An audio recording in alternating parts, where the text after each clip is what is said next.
Hello student, myself Manish Kanaujia. आज हम लोग पढ़ेंगे क्लास 12 का एक इम्पोर्टेंट टॉपिक सातत्य और अवकलनीयता। इसमें हम प्रश्नावली 5.2 के सवाल करेंगे। तो प्रश्नावली हल करने से पहले हम समझते हैं कि अवकलन क्या है। हम समझेंगे क्या है अवकलन क्या है। तो अवकलन को दर्शाया जाता है डी बटा डी एक्स।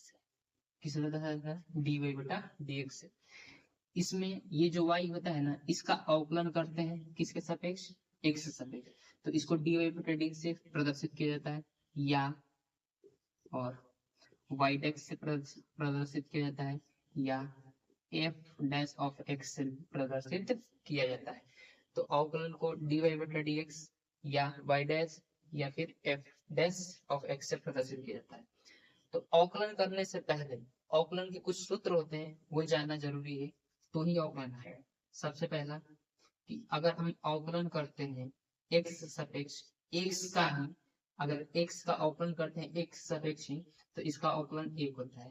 कितना होता है 1। अगर x का अवकलन करेंगे x से सापेक्ष तो इसका अवकलन 1।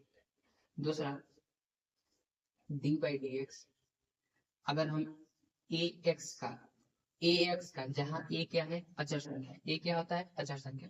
तो अगर चर संख्या के साथ कोई अचर संख्या है और उसका अवकलन करते हैं x से सापेक्ष, तो इस चर संख्या को बाहर निकाल देते हैं, और जो अचर संख्या को बाहर निकाल देते हैं और चर संख्या का कर देते हैं अवकलन। तो यहाँ देखिए a को बाहर निकाल के x का x सापेक्ष अवकलन a, तो ये हो जाता है a।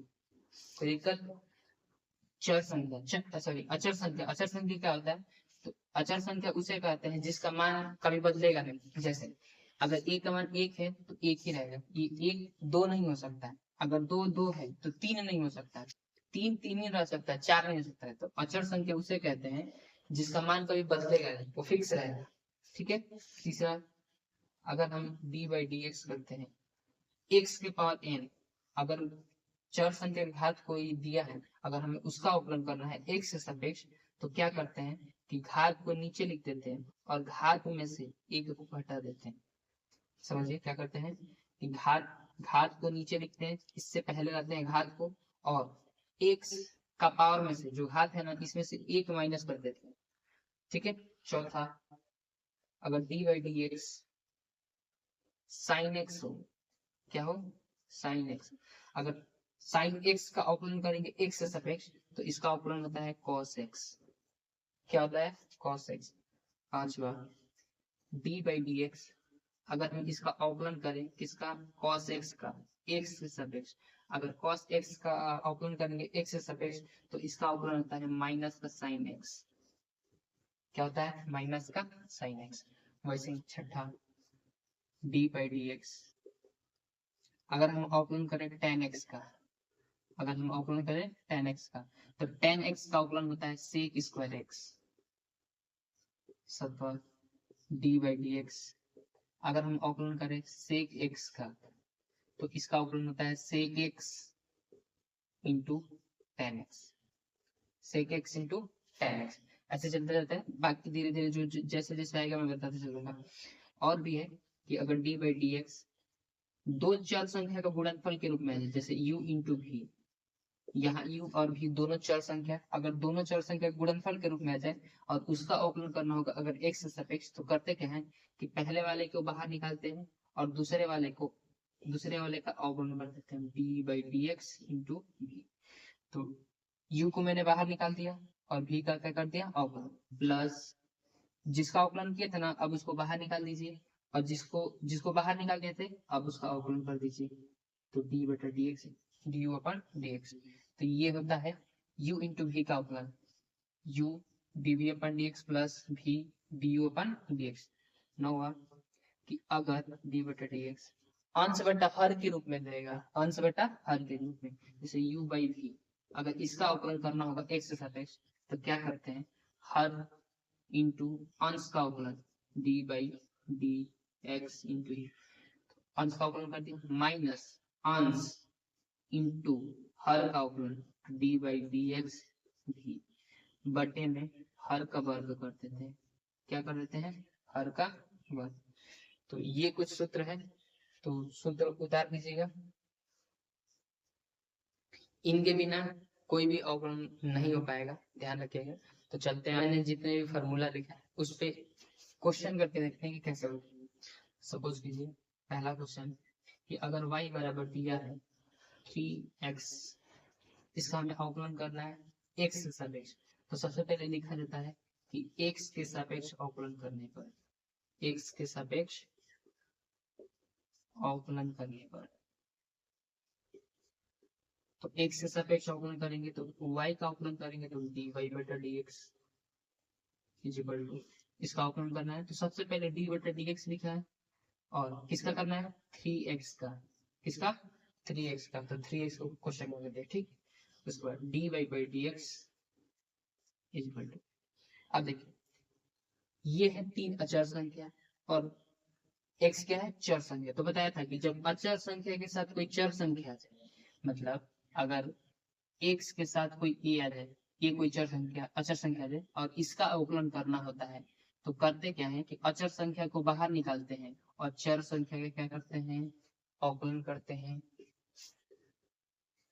तो ये 3 अचर संख्या है तो 3 को बाहर निकाल देंगे और अवकलन कर देंगे किसका x का, तो dy बाई dx 3 x का x से सापेक्ष अवकलन क्या होता है, x का x से सापेक्ष अवकलन कितना होता है 1 होता है, कितना होता है 1। तो x का x से सापेक्ष अवकलन कितना होगा इंटू 1, तो ये गुणा करेंगे तो क्या आएगा dy by dx is equal to 3 एकम में 3, तो इसका अवकलन क्या हुआ 3, dy बटा dx का मान क्या है 3, तो इसका अवकलन कितना हुआ 3। दूसरा क्वेश्चन देखते हैं। क्वेश्चन कह रहा है कि y is equal to 6x square दिया, हमें इसका अवकलन करना है x पे। तो बताया था पहले कुछ नहीं करना, सबसे पहले लिखना है कि x के सापेक्ष अवकलन करने पर, x के सापेक्ष अवकलन करने पर, तो x से सापेक्ष अवकलन करेंगे तो y का हो जाएगा dy by dx is equal to, इसका अवकलन करना है तो सबसे पहले कुछ नहीं करना है d बटा dx लिखना है और किसका करना है 6x स्क्वायर का, तो 6x स्क्वायर लिख दिया dy बाई dx। अब देखिए बताया था अगर चर संख्या के साथ कोई अचर संख्या आ जाए, क्या आ जाए चर संख्या के साथ कोई अचर संख्या, तो अचर संख्या को बाहर निकालते हैं और चर संख्या का क्या करते हैं, तो चर संख्या का करते हैं अवकलन, ठीक है। तो x स्क्वायर का अवकलन, ठीक। फिर dy बाई dx 6, बताया कि अगर x के पावर n हो, क्या हो x के पावर n और इसका हमें अवकलन करना है, तो करते क्या है कि n को पहले लाते हैं और x के पावर में जो घात होता है ना उसके में से एक घटा देते हैं। तो ऐसा कुछ बन रहा है कि नहीं, देखिए तो x पावर n के रूप में ये बन रहा है कि नहीं, x का स्क्वायर है तो क्या करेंगे x का स्क्वायर का कि इस 2 को पहले लाएंगे, क्या करेंगे 2 को पहले लाएंगे, बेस को x को ऐसे को वैसा लिखेंगे और घात में से एक घटा देंगे, तो घात 2 है इसमें से क्या करेंगे एक घटा देंगे, ठीक है। dy बाई dx 6 2 में से एक घटाएंगे तो एक लिखे या ना लिखे हमारे में कोई अंतर नहीं होगा। अब गुणा कीजिए 6 दुना dy बाई dx 6 दुना 12, एक से तो एक, तो इसका अवकलन क्या हुआ 12, क्या हुआ 12, तो 22 जैसे। तो ऐसे छोटे छोटे धीरे धीरे आगे बढ़ते चलेंगे हम लोग कि कैसे अवकलन किया जाता है, ठीक। तो तीसरा क्वेश्चन है y इज इक्वल टू दिया है 9x क्यूब प्लस 5x, तो इसका अवकलन करना है x के सापेक्ष। तो बताया था कि सबसे पहले कुछ नहीं लिखना है कि x के सापेक्ष अवकलन करने पर, अवकलन करने, तो x से सापेक्ष जब अवकलन करेंगे तो इसका अवकलन होता है dy बाई dx, और बताया था कि इसको पहले d बटा dx लिख लीजिए, इसको कोष्टक में इसका करना है ना तो इसको कोष्टक में बंद कर देते हैं, तो 9x क्यूब प्लस 5x। कोई दिक्कत पढ़े होंगे कि अगर a कोष्टक में b प्लस c है तो इसका इसमें भी गुणा होता है, इसका इसमें भी गुणा होता है, तो a into B plus a into C, ऐसा कुछ होता है कि नहीं होता है ना, तो वैसा ही इसमें भी कुछ होता है। तो dy by dx d y बटा डी एक्स है ना, तो इसका भी अवकलन होगा और इसका भी अवकलन होगा, तो ये होगा डी बटा d x 9x³ plus D बटा डी एक्स 5x। कोई दिक्कत? कोई दिक्कत नहीं, चलिए आगे बढ़ते हैं। तो d y by d x, अब देखिए ये क्या है, अचर संख्या, ये क्या है, चर संख्या। तो बता दें कि जब चर संख्या के साथ कोई अचर संख्या आ जाए, जब चर संख्या के साथ कोई अचर संख्या आ जाए तो अचर संख्या को बाहर निकालते हैं और चर संख्या का क्या करते हैं, तो चर संख्या का अवकलन करते हैं। प्लस है तो प्लस, वैसे यहाँ पे चर संख्या के साथ क्या है, अचर संख्या, चर संख्या के साथ क्या है, अचर संख्या।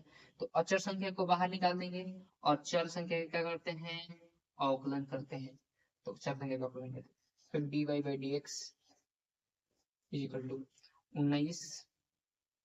अब ये x पावर n के रूप में बन रहा है कि नहीं, x के पावर n के रूप में। तो बताया था कि अगर x के पावर n के रूप में दिया हो, अगर उसका अवकलन करना हो तो n x के पावर n माइनस 1, n को पहले लाते हैं और n में से क्या कर देते हैं, एक घटा देते हैं। तो वैसे यहाँ देखिए x की पावर 3 है, तो ये पावर n की जगह क्या है, n की जगह क्या है 3, तो 3 को पहले लाए x और 3 में से क्या करती है, एक घटा दी। वापस फिर से समझे क्या किया हमने कि x का क्यूब है ना, तो 3 को x पावर n के रूप में बन रहा है, तो 3 को पहले लाए और घात में से एक माइनस करते हैं ना, तो x को ऐसा लिखा और 3 में से घात में से एक माइनस कर दिया। कोई दिक्कत? कोई दिक्कत नहीं। प्लस है तो प्लस 5, x का x के सापेक्ष अवकलन क्या होता है, x का अवकलन कर रहे हैं किसके सापेक्ष, x के सापेक्ष। तो बताया था कि अगर x का x के सापेक्ष अवकलन करेंगे तो उसका अवकलन होता है 1। क्या होता है, 1। तो इसका अवकलन क्या होगा, ठीक है, इधर कर लेते हैं। अब d y by d x equal to 19 3x, 3 में से 2 घटाएंगे, सॉरी 3 में से 1 घटाएंगे 2, प्लस 5 में 1 से गुणा करेंगे तो 5 ही होगा, ठीक है। D y by d x 19 दिया 57 x² प्लस 5, तो इसका अवकलन कितना है, 57 x² प्लस 5। तो उम्मीद करता हूँ आपको ये समझ में आएगा। अब बढ़ते हैं हम अपने प्रश्नावली की ओर कि कैसे करते हैं प्रश्नावली को, ठीक है।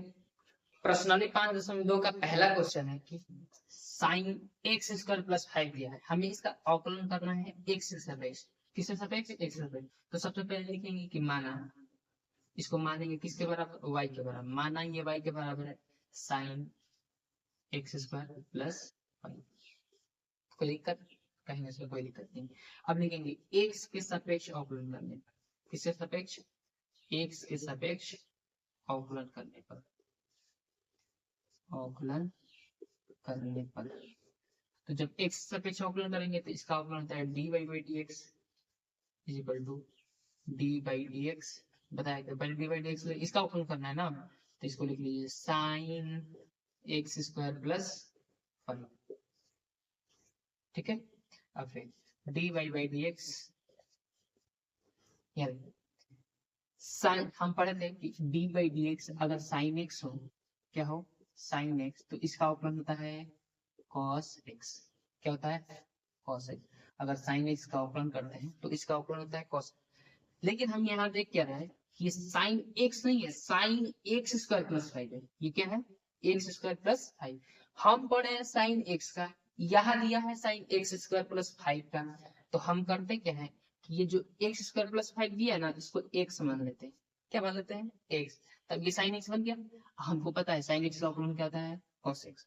तो हम देखिए, हम जब इसको x मान लिए तो साइन x बन गया, साइन x का अवकलन क्या होता है, cos x। x जो क्या है, x² प्लस 5। समझिए, देखिए यहाँ पे साइन x², इसको x मान लिया, ये बन गया साइन x। तो साइन x का अवकलन cos x, x जो क्या है, x² प्लस 5। कोई दिक्कत नहीं।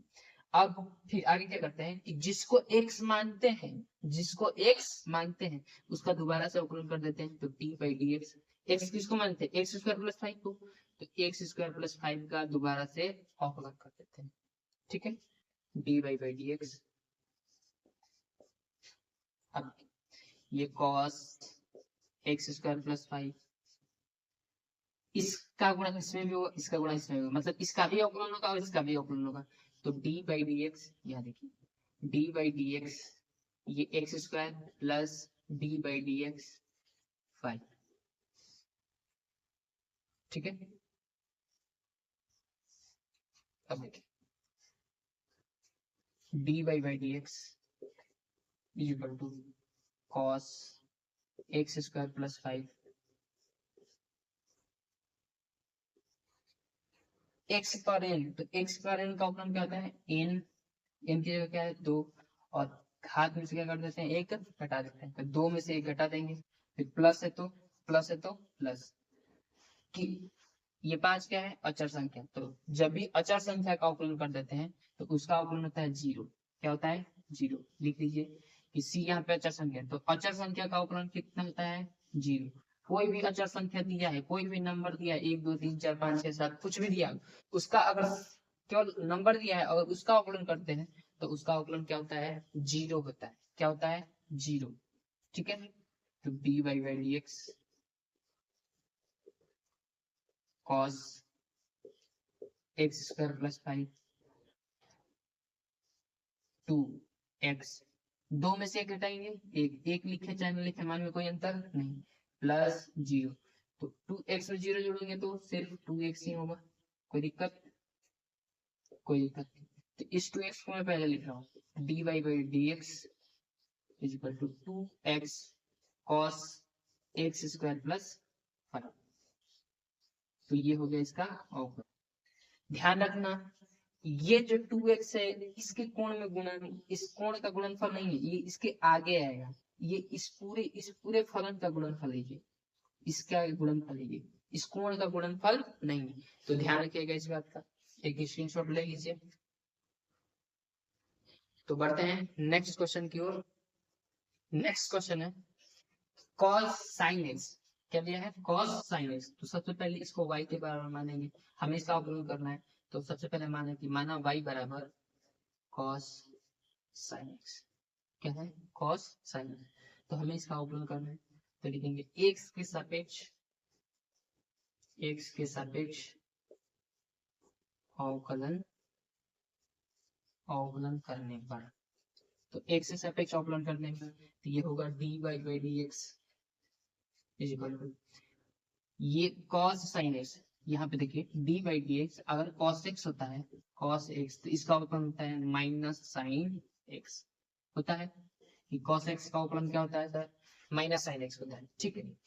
यहाँ हम क्या देख रहे हैं, cos sin x है, क्या है cos sin x, cos x नहीं है, तो हम क्या करते हैं, क्या बताएं वो, कि जब भी x नहीं दिया होगा तो इसको x मान लेंगे, तो अब ये बन गया cos x, इस पूरे sin x को x मान लीजिए, तो ये बन गया cos x, और हम पढ़ेंगे cos x का अवकलन क्या होता है, पहले x करो, D by by d x किसका अवकलन करना है, cos sin x का, cos sin x का, चलो D by by d x,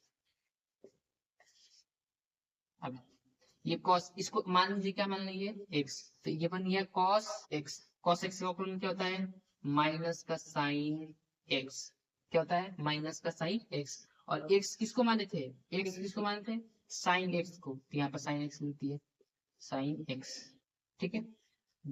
फिर बताता है कि जिसको x मानते हैं उसका दोबारा से क्या करते हैं अवकलन करते हैं, तो sin x को x माने थे तो इसका दोबारा से अवकलन करते हैं, डी बाई डी एक्स किसको माने थे, तो सर sin x को माने थे, तो sin x का अवकलन करते हैं, फिर D by d x minus sin x, अब देखिए sin x D by d x, अगर sin x हो, sin x हमें अवकलन करना है, तो इसका अवकलन बताए थे कि cos x होता है, क्या होता है sin x का अवकलन क्या होता है cos x, तो देखिए ये sin x है, तो sin x का अवकलन क्या होगा, तो sin x का अवकलन होगा cos x, ठीक है। इस cos x को पहले लिख देंगे, तो d by by d x is equal to minus cos x sin x, तो ये हो गया इसका अवकलन। तो उम्मीद करता हूँ आपको ये वीडियो समझ में आई होगी, और ऐसे ही क्वेश्चन करते रहिएगा, पेन कॉपी लेके बैठा करिए ताकि आपको क्वेश्चन साथ साथ कराते चले, और जो भी आपको फॉर्मूला होंगे धीरे धीरे अब मैं आपको बताते चलूंगा कि ऑकलन के कौन से फॉर्मूला हैं। बाकी मैं वीडियो के डिस्क्रिप्शन में इस फॉर्मूले का लिंक मैं डाल दूंगा, वहां से आप देख सकते हैं। जय हिंद।